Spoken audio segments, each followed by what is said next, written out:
muda yang dikasihi Tuhan, pada malam hari ini kita akan datang sama Tuhan. Kita mau memuji Tuhan, memuliakan Tuhan, mau merasakan hadirat Tuhan pada malam hari ini.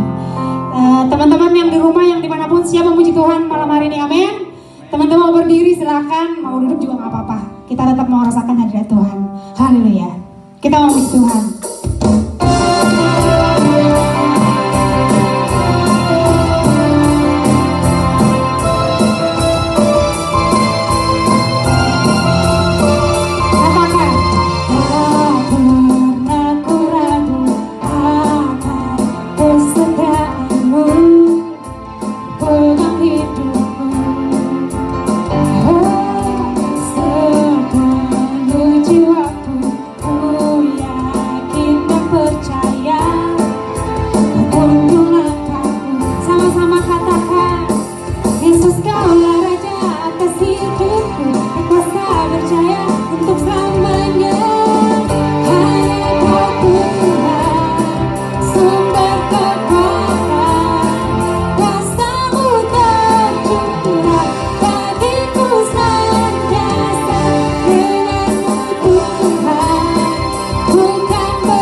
Fokuskan pikiran teman-teman supaya apa yang kita dapat pada malam hari ini boleh bertumbuh di hati kita masing-masing. Thank you Jesus. Terima kasih Tuhan. Kami bersyukur ya Bapa. Haleluya.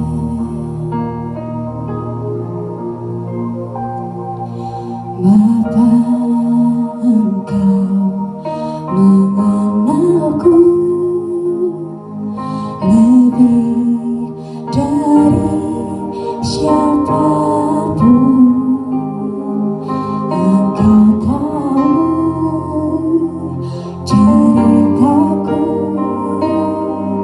dan isi hatiku.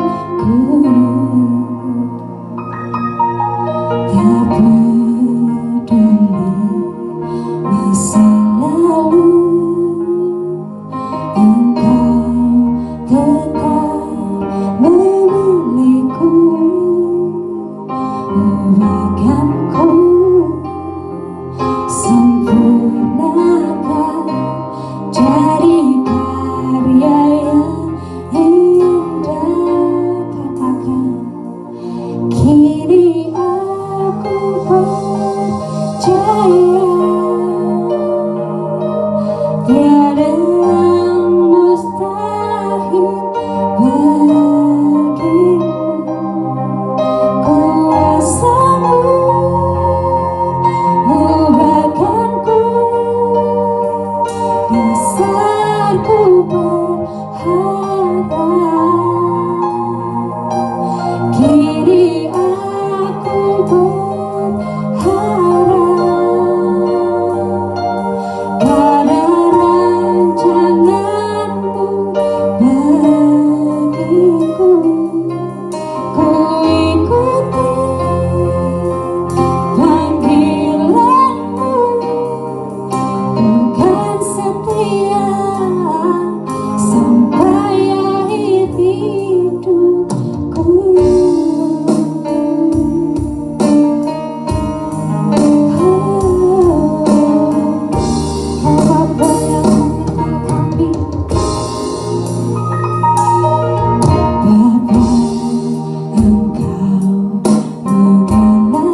lebih dari siapapun. Engkau tahu ceritaku dan isi hatiku.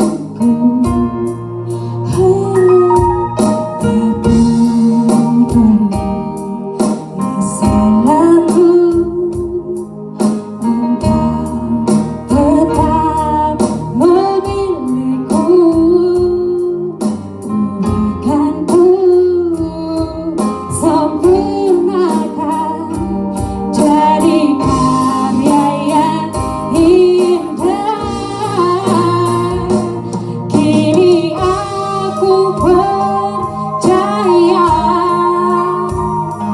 tiada yang mustahil bagimu.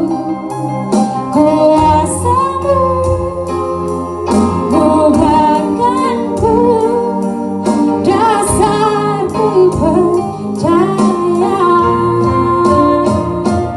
Kini aku berserah pada rancanganmu bagiku. Ku ikuti panggilanmu, ku kan setia sampai akhir hidupku. Mari teman-teman katakan lebih semua lagi. Kini aku percaya tiada yang mustahil bagimu. Kuasamu ubahkanku, dasarku berharap. Kini aku berserah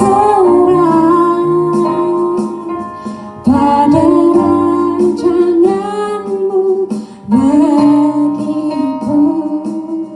Ku ikuti panggilanmu, ku kan setia sampai akhir hidupku.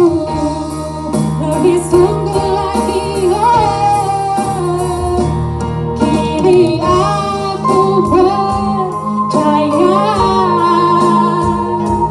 tiada yang mustahil bagimu.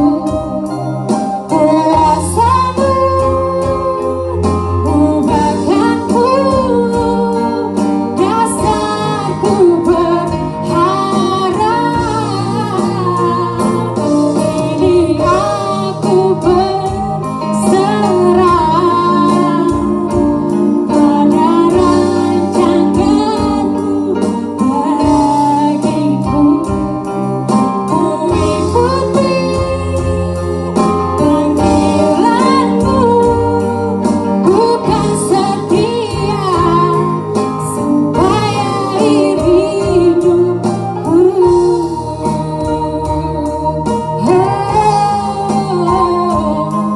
Ku kan setia sampai akhir hidupku.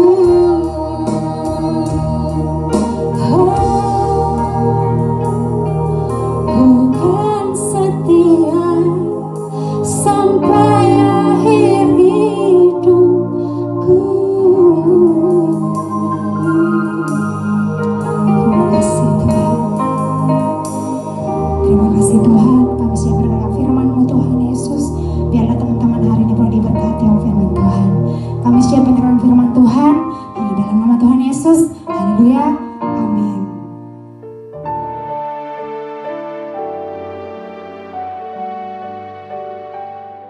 Shalom adik-adik Youth Shekinah dan Teen Shekinah. Mari sebelum kita masuk ke sesi firman hari ini, kita berdoa dulu ya. Bapa kami yang ada di surga, terima kasih karena pada sore hari ini kami semua bisa berkumpul lagi untuk bisa merayakan ibadah kami, walaupun harus dari jauh, dari rumah masing-masing, secara online. Bapak, sebentar lagi kami akan masuk ke sesi firman. Biarlah Roh Kudus yang memberikan hikmat kepada setiap dari kami, agar kami bisa menerima maksud hati yang ingin Kau sampaikan, dan bisa menjadi berkat, serta bisa membuat masing-masing dari kami menjadi orang-orang yang lebih istimewa lagi di hadapan-Mu. Terima kasih ya Bapa, dalam nama Tuhan Yesus, kami berdoa dan bersyukur kepadamu. Amin. Ya, Shalom sekali lagi. Jadi saya Jack dari Ibadat Week 1 hari ini akan membawakan sharing firman untuk adik-adik di Youth dan Teens. Nah, seperti yang adik-adik tahu, kita sudah masuk ke kampanye baru yang judulnya Istimewa. Nah, istimewa itu apa sih? Saya jujur kalau saya sendiri pada saat pertama menerima judul temanya, saya pikir, wah, ini ada istimewa apa lagi nih yang maksudnya akan diberikan kepada kita sebagai anak-anak Tuhan gitu. Karena saya pikirnya kan yang namanya istimewa itu ya kalau secara duniawi ya, istimewa mungkin kayak anak, misalkan kayak anak miliuner dari lahir, dari pertama kali nangis aja udah megang duit banyak banget gitu loh. Jadi ya hidupnya istimewa gitu, seumur-umur mau beli apa aja pasti bisa, minta duit berapapun ke bapaknya pasti dikasih. Terus sekolah pasti semua dapat yang terbaik apa segala macam. Pokoknya ya jadi anak orang kaya ya pasti istimewa lah, itu nggak bisa dipungkiri. Atau mungkin juga istimewa karena jadi anak orang berkuasa gitu, sehingga kebal hukum, bikin kesalahan atau apa, nggak ada yang bisa berani apa-apain karena namanya juga anak penguasa gitu ya. Ya itu sih contoh-contoh istimewa sebagai orang duniawi. Ya adalah di hati kecil saya kepikiran, alangkah enaknya kalau dapat istimewanya tuh yang seperti begitu juga gitu loh. Tapi ternyata istimewa yang ingin Tuhan sampaikan kepada kita melalui kampanye kali ini itu berbeda. Seperti apa sih istimewanya? Mari kita baca dulu ya ayat renungannya. Ada di Matius 10 ayat 16 sampai dengan 33. Judul perikopnya adalah penganiayaan yang akan datang dan pengakuan akan Yesus. Saya bacakan ya. Ayat 16. Lihat, aku mengutus kamu seperti domba ke tengah-tengah serigala. Sebab itu hendaklah kamu cerdik seperti ular dan tulus seperti merpati. Tetapi waspadalah terhadap semua orang, karena ada yang akan menyerahkan kamu kepada majelis agama, dan mereka akan menyesah kamu di rumah ibadatnya. Dan karena aku, kamu akan digiring ke muka penguasa-penguasa dan raja-raja sebagai suatu kesaksian bagi mereka dan bagi orang-orang yang tidak mengenal Allah. Apabila mereka menyerahkan kamu, janganlah kamu khawatir akan bagaimana dan akan apa yang harus kamu katakan, sebab semuanya itu akan dikaruniakan kepadamu saat itu juga. Karena bukan kamu yang berkata-kata, melainkan Roh Bapamu, Dia yang akan berkata-kata di dalam kamu. Orang akan menyerahkan saudaranya untuk dibunuh. Demikian juga seorang ayah akan anaknya, dan anak-anak akan memberontak terhadap orang tuanya dan akan membunuh mereka. Dan kamu akan dibenci semua orang oleh karena namaku. Tetapi orang yang bertahan sampai pada kesudahannya akan selamat. Apabila mereka menganiaya kamu dalam kota yang satu, larilah ke kota yang lain. Karena aku berkata kepadamu, sesungguhnya sebelum kamu selesai mengunjungi kota-kota Israel, Anak Manusia sudah datang. Seorang murid tidak lebih daripada gurunya, atau seorang hamba daripada tuannya. Cukuplah bagi seorang murid jika ia menjadi sama seperti gurunya, dan bagi seorang hamba jika ia menjadi sama seperti tuannya. Jika tuan rumah disebut Beelzebul, apalagi seisi rumahnya. Jadi, janganlah kamu takut terhadap mereka, karena tidak ada sesuatu pun yang tertutup yang tidak akan dibuka, dan tidak ada sesuatu pun yang tersembunyi yang tidak akan diketahui. Apa yang kukatakan kepadamu dalam gelap, katakanlah itu dalam terang, dan apa yang dibisikkan ke telingamu, beritakanlah itu dari atas atap rumah. Dan janganlah kamu takut kepada mereka yang dapat membunuh tubuh, tetapi tidak berkuasa membunuh jiwa. takutlah terutama kepada Dia yang berkuasa membinasakan baik jiwa maupun tubuh di dalam neraka. Bukankah burung pipit dijual 2 ekor seduit, namun seekor pun daripadanya tidak akan jatuh ke bumi di luar kehendak Bapamu? Dan kamu, rambut kepalamu pun terhitung semuanya.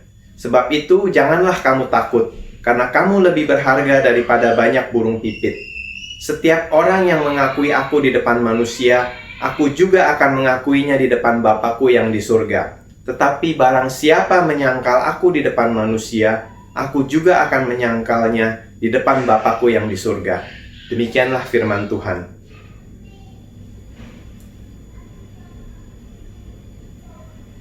Jadi, istimewa versi Tuhan itu menurut renungan kita hari ini ya, jelas beda dengan istimewa versi dunia.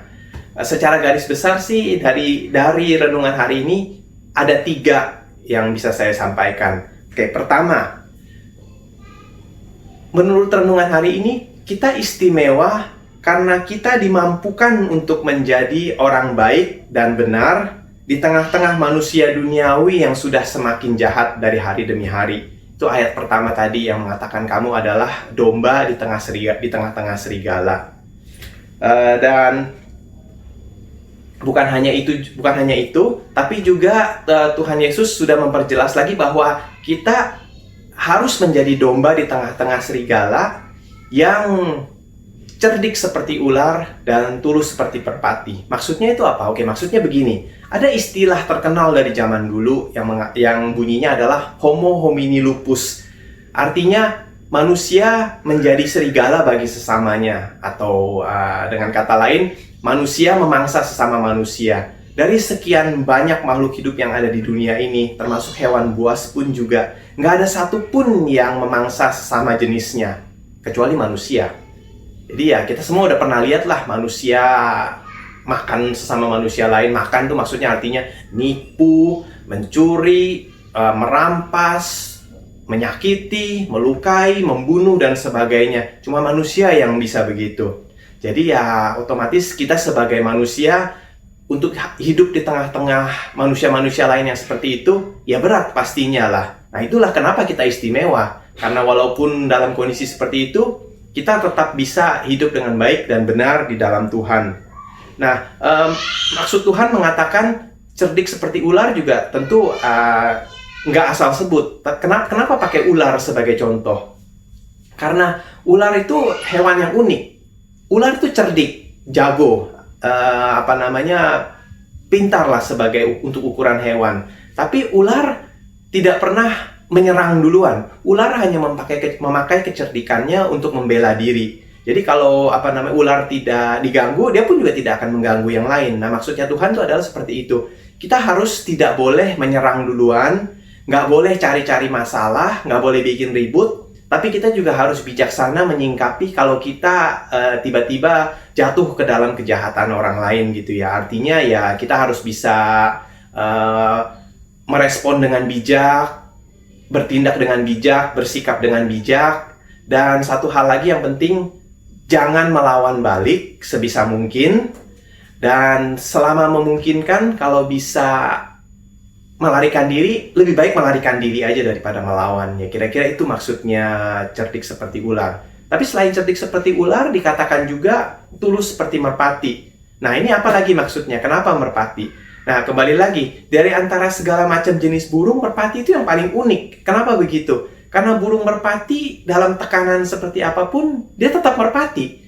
Ada hewan-hewan tertentu yang hewan jinak, tapi kalau dalam tekanan tiba-tiba mereka bisa menjadi galak, jadi buas, demi untuk membela diri. Tapi kalau merpati nggak bisa. Merpati ya dalam keadaan sesulit apapun akan selalu tetap merpati. Artinya kalau memang mereka sampai tertekan sedemikian rupa, ya mereka hanya bisa nerima nasib aja begitu. Itu merpati. Maksudnya apa? Maksudnya adalah Tuhan ingin agar kita dalam menghadapi segala kejahatan yang dialamatkan kepada kita tetap bisa mempertahankan diri kita sebagai seorang Kristen yang lemah lembut, yang tidak membalas kejahatan dengan kejahatan, yang sopan, yang tetap memiliki sikap yang baik seperti itu.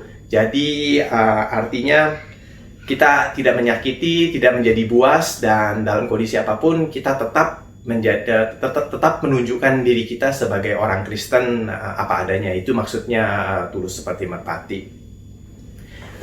Nah, saya jadi ingat ya waktu saya seumuran kalian gitu, sekitaran 20-an tahun yang lalu lah gitu. Kalau di lampu merah itu ya, nggak ada tuh yang nerobos kayak zaman sekarang gitu. Bukan hanya semuanya berhenti di lampu merah, bahkan semua kendaraan akan berhenti di belakang garis yang ada di lampu merahnya itu. Kalau orang zaman sekarang sih bahkan mungkin nggak tahu kali, kalau nggak perhatikan ada garis seperti itu. Tapi itu ada tuh satu garis di mana kalau lampu merah nggak boleh lewat garis itu. Nah, di zaman kakak seumuran kalian semua berhenti di belakang garis itu. Bandingkan dengan zaman sekarang yang dimana udah mulai banyak lah orang-orang yang dengan tanpa rasa bersalah main robos lampu merah seenaknya gitu loh, kayak udah nggak dianggap lagi rambu-rambunya. Dan kalau yang berhenti di depan garis gitu kayak udah setengah maju dari lewat lampu merahnya gitu sih, itu udah bukan hal aneh lagi ya. Jadi jangan heran kalau di satu hari nanti yang nggak terlalu lama lagi tiba-tiba lampu merah tuh udah cuma tinggal jadi pajangan aja gitu loh, udah nggak ada orang yang peduli lagi. Paling kalau pas lampu merah cuma tinggal 1 atau 2 kendaraan yang masih berhenti, yang masih taat aturan. Ya mungkin sekali terjadi ya kalau lihat perkembangan sifat manusia di zaman sekarang.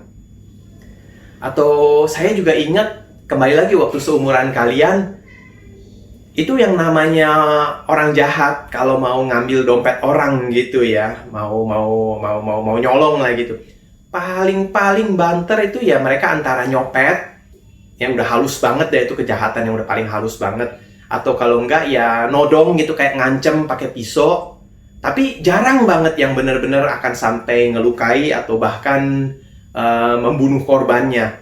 Nah, kalau di zaman sekarang kayaknya orang jahat udah beda banget ya. Kalau pengen ngambil dompet orang tuh udah nggak pakai istilah ngomong mbak ibu lagi, langsung kadang-kadang main bacok aja, atau main tebas saja pakai celurit, atau kadang-kadang pakai sepeda motor, seret korbannya di aspal sampai beratus-ratus meter. Nah, kemudian setelah mereka lihat korbannya udah terkapar, udah berdarah-darah, baru deh kemudian diambil dompetnya. Nah, kalau korbannya sampai meninggal, sampai terbunuh gimana? Ya kayaknya sih kalau orang jahat zaman sekarang paling mikirnya EGP gitu ya. Emang gue pikirin, pokoknya penting kan fokusnya gue mau dompetnya gitu loh, mau ambil dompetnya. Terserah dia mau jadi apa, mau mati atau mau apa gitu juga. Ya kira-kira gitulah contoh perkembangan manusia menjadi semakin jahat dari hari demi hari. Kalau mungkin adik-adik pikir dibandingin sama waktu zaman kakak, zaman saya, jauh ya manusia zaman sekarang ya, maksudnya udah jahat banget gitu ya. Jangan heran kalau kedepannya mereka akan semakin jahat lagi, karena ya memang itu sudah dituliskan di Alkitab bahwa manusia akan menjadi sangat jahat di akhir zaman. Nah, tapi disitulah istimewanya, karena walaupun manusia sekeliling kita, manusia-manusia duniawi sudah semakin jahat, kita tetap istimewa di dalam Tuhan, karena kita bisa tetap hidup benar dan menjadi orang-orang baik. Itulah makanya kita istimewa. Itu salah satu arti dari istimewa yang ada di kampanye kita di bulan ini. Nah, tapi pesan saya nih ya untuk adik-adik, nggak perlu mikir terlalu jauh bagaimana gitulah, kalau bunuh-bunuhan apa itu mau belum lah untuk seumuran adik-adik. Jadi lebih baik adik-adik fokus aja dulu untuk menjadi istimewa di dalam hal-hal yang masih relevan dengan usia-usia kalian itu, untuk anak-anak muda. Artinya adik-adik menjadi istimewa dengan menjauhi kenakalan-kenakalan remaja seperti antara lain misalnya berbohong, menyebar hoax di medsos, sembarangan ngomong, terus kemudian atau sedikit-sedikit mungkin nggak taat hukum, nggak taat aturan, atau ya jangan melanggar lampu-lampu lalu lintas seperti itu. Juga jangan mabok-mabokan atau merokok di bawah umur, atau kalau bisa nggak usah sama sekali ya lebih bagus lagi walaupun udah cukup umur juga. Terus kemudian jauhi yang namanya pergaulan dan seks bebas. Lalu jangan ikut-ikutan tuh yang namanya balapan ilegal sepeda motor. Terus jangan ikut-ikutan juga geng-gengan, ngebully orang lain dan sebagainya. Jangan nyoba-nyoba premanisme, ngemalak orang dan sebagainya. Apalagi juga yang paling parah saat ini di kalangan anak muda tuh pada hobi banget jadi begal. Mereka tuh jadi begal bukannya karena mau barang rampasannya, tapi karena senang dengan aktivitasnya gitu loh. Ya memang dasar yang kita sudah bahas hari ini, manusia tuh udah makin jahat sehingga menyakiti orang lain tuh udah jadi kayak semacam hiburan gitu loh. Nah, adik-adik, jauhilah hal-hal yang seperti begitu. Maka dengan begitu saja kalian sudah menjadi istimewa di dalam Tuhan. Oke? Nah, kita masuk ke yang kedua. Yang kedua itu adalah kita istimewa karena kembali menurut di renungan firman hari ini yang mengatakan bahwa di ayat ke-17 dan 18 tadi, intinya dikatakan bahwa orang-orang baik dan orang-orang benar nantinya akan diseret, dibawa oleh orang-orang jahat ke hadapan pemuka-pemuka agama, ke hadapan penguasa-penguasa, pejabat-pejabat, ke hadapan hakim-hakim untuk diberikan tuduhan-tuduhan palsu, kemudian disiksa, dianiaya, dilecehkan, dihina, dan sampai bahkan dihukum secara tidak adil gitu loh untuk kesalahan yang sebenarnya tidak ada. Ya itu Alkitab sudah mengatakan bahwa hal itu sudah terjadi. Dan kenyataannya memang di dunia ini, buat orang yang percaya maupun yang nggak percaya, kalau orang baik dan orang benar itu pasti udah selalu dimusuhin sama yang namanya orang jahat. Jadi kembali lagi contoh nyata. Kalau bicara contoh lampu merah tadi deh. Kalau di zaman sekarang kita yang mau taat aturan berhenti di lampu merah, bisa-bisa malah dikelaksonin abis-abisan dan dimaki-maki sama orang belakang kita yang nggak sabaran nggak mau nunggu sampai lampu hijau. Padahal yang salah siapa? Kita kan taat aturan, dia yang mau melanggar. Tapi yang ngamuk-ngamuk, yang marah-marah justru malah dia yang mau melanggar. Itu satu contoh. Terus kemudian juga misalnya kita mau jujur, kita nggak mau bohong. Ada orang lain yang ngajak kita untuk ikut-ikutan nipu atau apa gitu. Pokoknya intinya untuk bersaksi dusta, kita nggak mau. Yang ada apa? Malah kita yang difitnah, di-framing menjadi orang yang melakukannya justru loh. Itu kejadian. Kita yang nggak mau bohong, malah kita yang difitnah seolah-olah kita itu adalah yang jadi pelakunya ya. Zaman sekarang ya seperti begitu. Atau kalau di kalangan anak-anak muda gitu ya, yang nggak mau ikut-ikutan nakal, yang misalkan nggak mau ikut-ikutan ngerokok, nggak mau ikut-ikutan ngebully yang lain, akhirnya malah jadi korban bullying. Karena mau bener, akhirnya malah jadi korban. Ya itulah, memang seperti dunia itu udah seperti begitu. Kalau mungkin adik-adik bertanya-tanya, kenapa sih orang jahat sentimen banget sama orang baik gitu loh? Ya banyak sih alasannya ya, antara lain mungkin karena orang-orang jahat itu di hati kecil mereka tuh merasa terusik kalau ngelihat masih ada orang yang baik, yang bisa setia, konsisten, komitmen untuk hidup dengan benar gitu loh. Jadi ya karena mereka kesel, mereka merasa sirik, akhirnya ya jadilah orang-orang baik ini objek pelampiasan mereka, seperti begitu. Atau mungkin juga ada yang memang benar-benar mereka merasa takut orang baiknya ini ngaduin mereka gitu loh, takut mereka dilaporin atau bagaimana, bisa aja. Atau karena yang tadi saya bilang itu dijadiin hiburan orang-orang baik, kadang-kadang dijahatin sama orang jahat, ya bukan apa-apa karena itu dianggap hiburan aja gitu buat mereka. Ya gitulah adanya. Dan yang terakhir mungkin karena pengaruh iblis. Jadi iblis yang masuk ke hati orang-orang jahat itu, dan iblis, kita kan tahu iblis itu sangat-sangat nggak suka dengan orang-orang yang percaya kepada Tuhan Yesus. Jadi ya jadilah orang-orang yang percaya objek bulan-bulanan, penghinaan, fitnahan, penyiksaan, aniaya, segala macamnya gitulah ya oleh orang-orang jahat ya. Karena ya itu. Karena iblis nggak suka dengan orang-orang yang percaya dan tetap hidup di dalam Kristus, seperti begitu.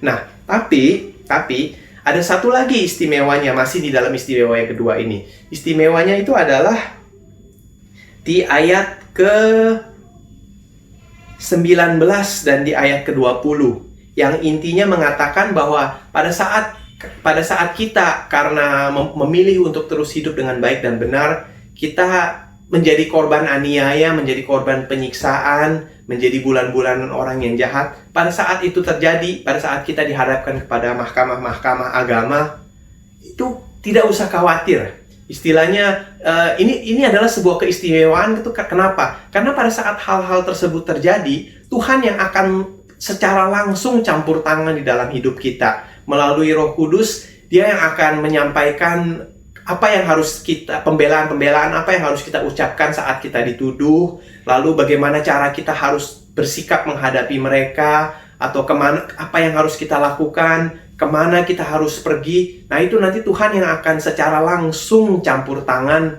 untuk menolong kita. Nah, kenapa saya bilang istimewa?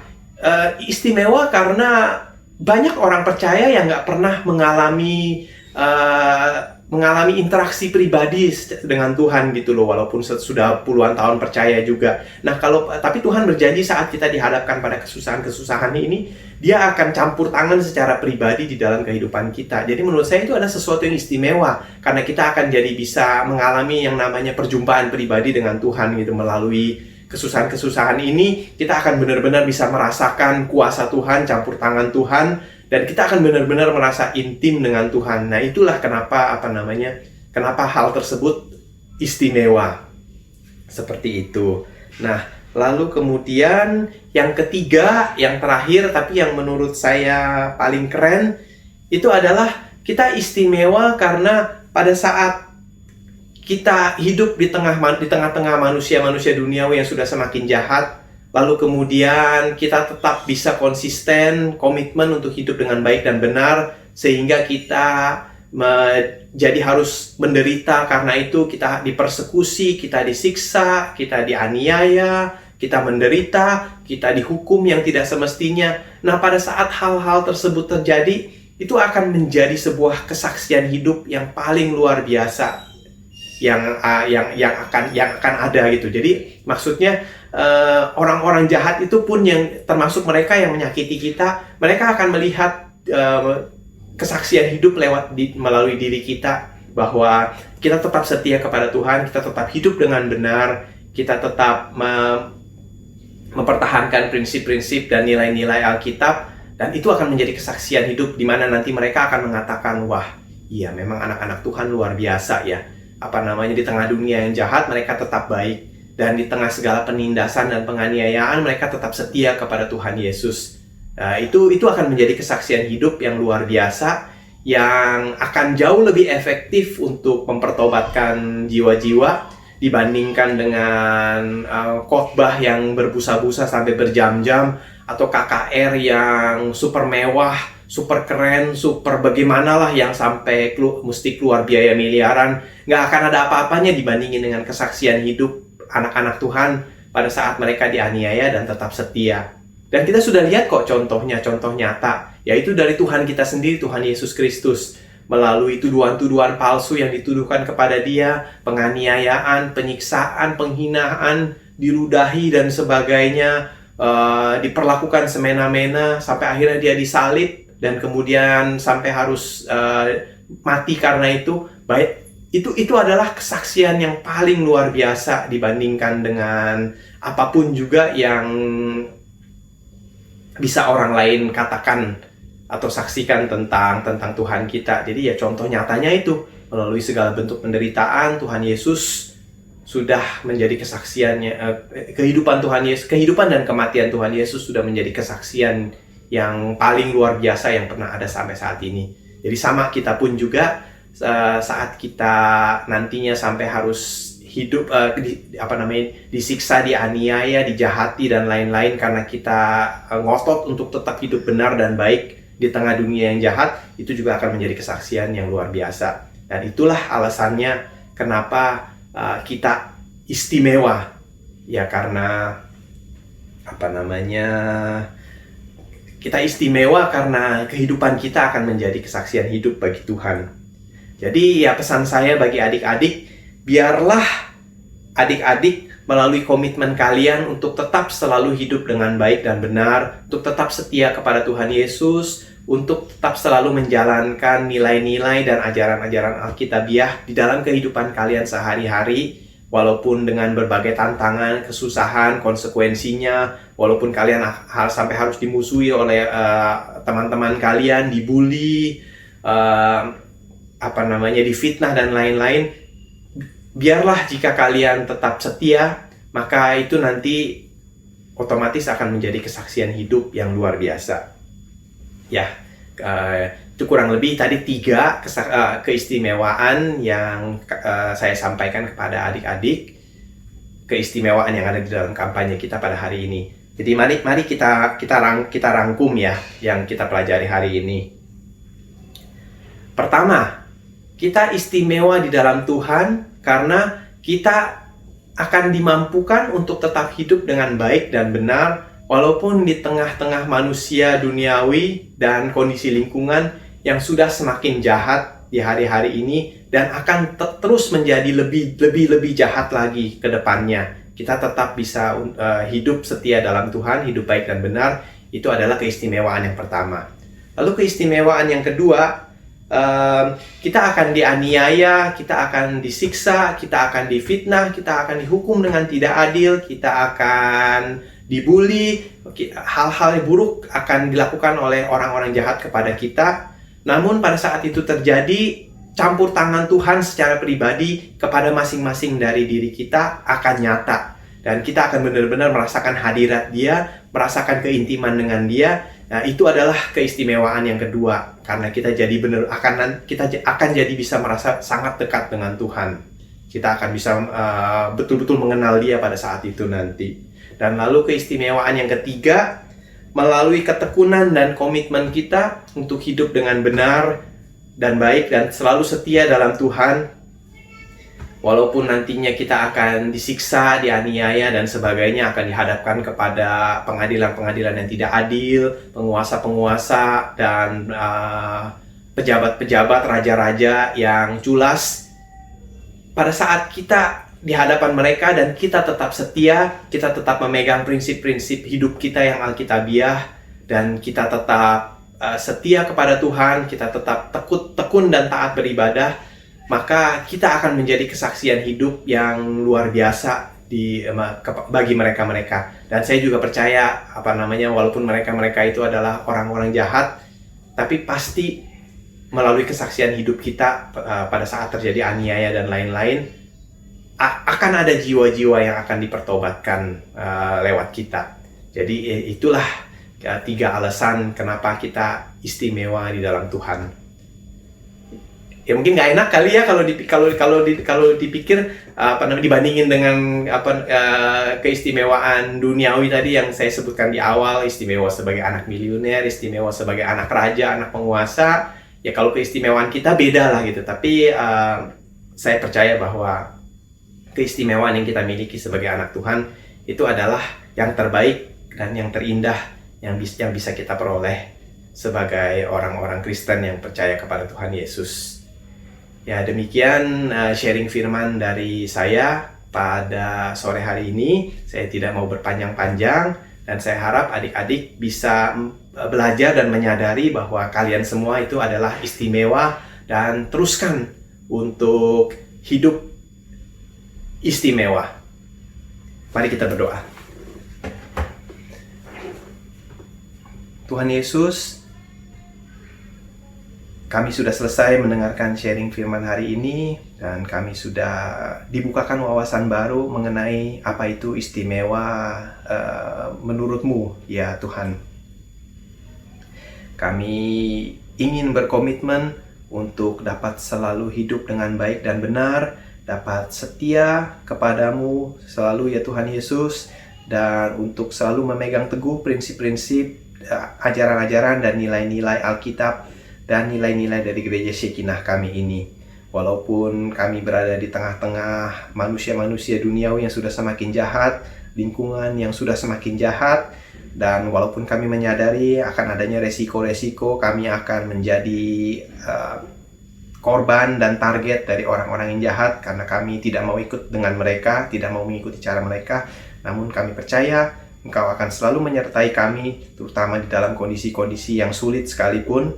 Dan kami juga percaya melalui kesetiaan dan komitmen kami, melalui keistimewaan kami, kami akan menjadi saksi hidup yang akan sangat memuliakan nama-Mu ya Tuhan. Terima kasih Tuhan Yesus, kami serahkan seluruh kehidupan kami ke dalam tangan-Mu. Amin. Dan selanjutnya mari kita semua adik-adik angkat tangan untuk doa berkat. Diberkatilah engkau dan seisi rumahmu di dalam segala kehidupanmu sehari demi hari. Diberkatilah semua kegiatan, studi, pekerjaan, pelayanan, dan segala yang engkau kerjakan. Dan biarlah Tuhan membentengi dirimu dan keluargamu dari segala sakit penyakit, pandemi, dan segala hal-hal yang jahat yang ada di luar sana. Walau 1000 rebah di kiri dan 10.000 rebah di kanan, namun engkau dan keluarga akan tetap berdiri teguh dan akan menjadi semakin istimewa lagi dari hari demi hari. Engkau akan menjadi pemimpin-pemimpin, engkau akan menjadi kepala, engkau tidak akan pernah menjadi ekor, dan kesetiaanmu, keistimewaanmu di dalam Tuhan akan terus menjadi kesaksian hidup yang luar biasa yang akan memuliakan Tuhan lebih dan lebih lagi. Dan pulanglah ke rumah masing-masing dengan tenang, nikmatilah kehidupanmu bersama dengan Tuhan Yesus Kristus, dan tetap setia, tetap teguh dalam iman, dan jadilah semakin istimewa lagi. Amin. Ya, demikian dari saya pada hari ini. Terima kasih untuk waktunya sudah menyimak. Semoga menjadi berkat dan terus menjadi istimewa. Haleluya. Amin.